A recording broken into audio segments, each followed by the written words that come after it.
खरं तर हे कायदे मंडळ आहे. कायदा करायचं खरं काम आहे, पण कायदे तोडतात त्याच्यासाठी आम्हाला काम जास्त करावं लागतं. खालचा अधिकारी कामच करत नाही आणि त्याच्यामुळे इथं प्रश्न निर्माण करावं लागतं. SRA मध्ये तेच बोलतंय, इथं कृषी विभागात सुद्धा तेच होतंय.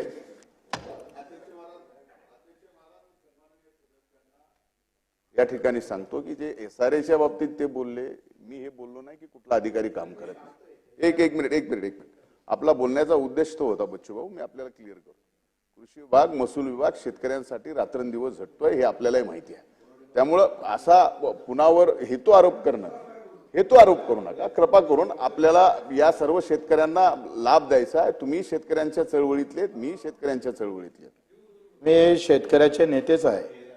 तुम्ही कृषी खात्याचे मंत्री आहे म्हणजे नेतृत्व तुम्हीच शेतकऱ्याचं करताय आणि त्याच्यात काही वावग करता असं नाहीये. अध्यक्ष महोदय, कडू साहेब, माझी विनंती आहे, निवडणुका आता संपल्यात, त्या विषयात जाऊ नका.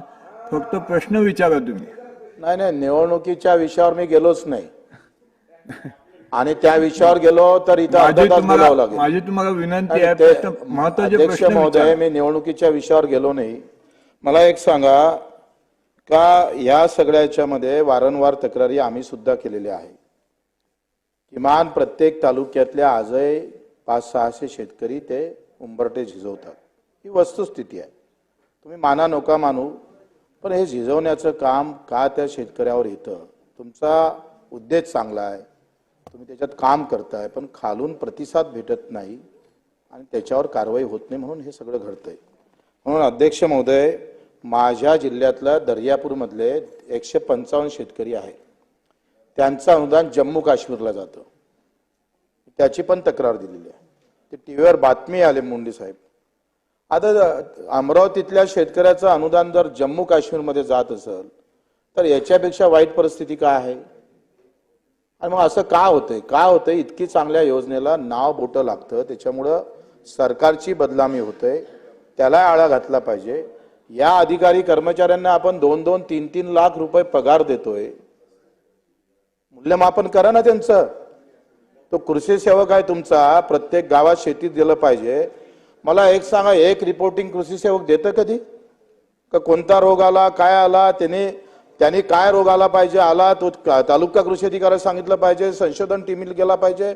कधी घडलं काय मला सांगा बरं? असं कधीच घडत नाही. आणि म्हणून आपल्याकडून हे अपेक्षा आहे का आपण एक तुमच्याकडे आमचा पाहण्याचा दृष्टिकोन फक्त धनंजयजी मुंडे म्हणून नाहीये.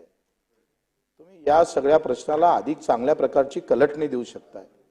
आणि म्हणून आज आपण पाहतो का 45 लाख कोटीचं बजेट केंद्र सरकारचं आहे.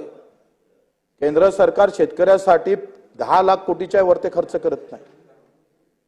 देशामध्ये शेतकऱ्याची संख्या 80%च्या 70%वर जातं.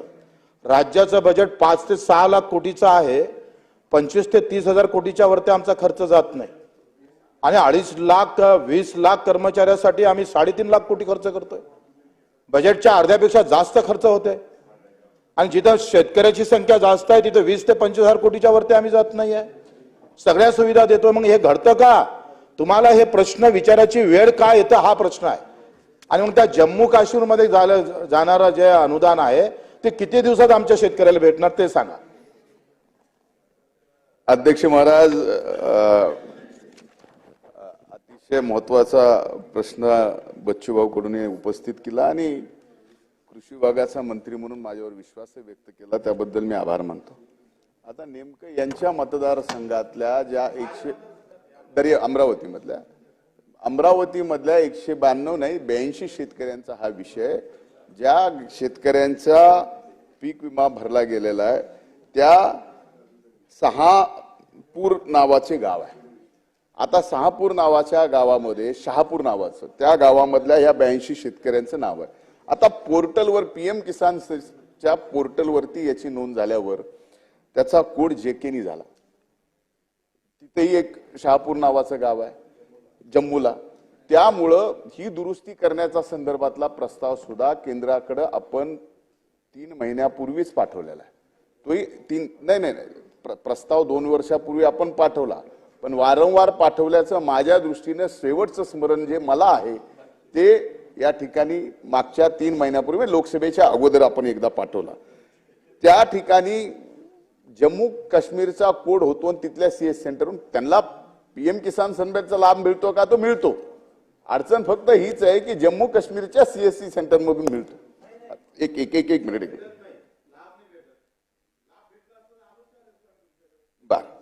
यामध्ये माझी माहिती अशी की त्यांना लाभ मिळतो, पण आपण जे बोललात ते खरं समजून लाभ मिळत नाही असं समजून या ठिकाणी मी पुन्हा एकदा तपशीलवार याची चौकशी करून या लोकांचं तिथला कोड चेंज करून अमरावती मधला दर्यापूर तालुक्यातला शहापूरचा कोड देण्याच्या बाबतीमध्ये लवकर तात्काळ कारवाई केली जाईल. मुद्दा हा आहे की आपण म्हणताय की वारंवार अधिकारी काय करताय. स्वाभाविक आहे की कर्मचारी अधिकाऱ्यावरती बच्चूभाऊ आपण ज्या पद्धतीनं बोलताय आपला पहिल्यापासूनच त्या बोलण्याचा भाव राहिलेला आहे, त्याच्यात बदल होत नाही. पण अधिकाऱ्यांनी केलं, कर्मचाऱ्यांनी कष्ट केलं म्हणूनच 1 वर्षात 20,50,000 लाभार्थी या राज्यातले वाढले. हे सुद्धा आपण आजपर्यंत असं घडलं नाही इतिहासात. 20,50,000 शेतकरी. हे कुणी केलं? हे तुम्ही आम्ही नाही केलं. तुम्ही आम्ही फॉलोअपला होतो, पण खाली काम करणारा कर्मचारी होता. मग तो कृषी सहाय्यक असेल किंवा डाटा एंट्री ऑपरेटर असेल गावातला किंवा सीएससी सेंटरवरला असेल किंवा स्वतः शेतकरी, जे पोर्टल एवढं स्वाभाविक सोपं केलं पीएम किसान सेंटर पोर्टल, त्या पोर्टलच्या आधारावरती ही संख्या वाढलेली आहे. त्यामुळे संख्या कमी झालेली नाही, संख्या वाढतच आहे. आणि मी आपल्याला विश्वास देतो की एकूण पात्र लाभार्थी या राज्यातले जे आहेत त्या सर्व पात्र लाभार्थी शेतकऱ्यांना पीएम किसान सन्मान योजना आणि नमो किसान सन्मान योजनेचे 12,000 रुपये येणाऱ्या हप्त्याच्या प्रत्येक शेतकऱ्याला मिळतील, हा विश्वास मी या निमित्तानं देतो. जनसबूत न्यूज च्या बातम्या पाहण्यासाठी आजच जनसबूत न्यूज चॅनलला सबस्क्राईब करा आणि बाजूला असणारे बेल आयकॉन प्रेस करा.